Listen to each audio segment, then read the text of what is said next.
A state line attraction known for blending history and entertainment sees an increase in business after a major expansion project. 23 News reporter Jim Haggerty learns what's new at historic auto attractions in Roscoe. So this I see as a hidden gem. Historic Auto Attractions opened 22 years ago and is one of the most unique museums in the United States. Housing historic automobiles and other artifacts, it added 50,000 square feet of space and more exhibits last year. So some of the newer items would be Animal Kingdom.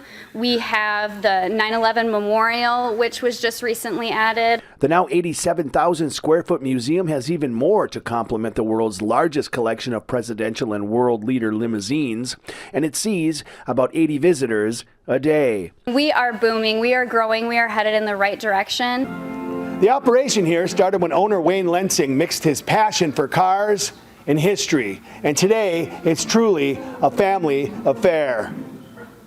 I mainly clean the windows, sometimes get in the exhibits and clean all the dust, the cars. 12-year-old Ella Lensing is literally growing up at the museum and says her grandpa is full of surprises. More buildings, more exhibits, more cars. You don't know what he brings up next. I read online years ago about the chunk of Jimmy Dean's car that he died in that is here. Director Alex Mary says visitors like Kimberly Reams come from all over the country because of the museum's vast variety. They would much rather travel here than go to one of the larger cities. Working for you in Roscoe, Jim Haggerty, 23 News.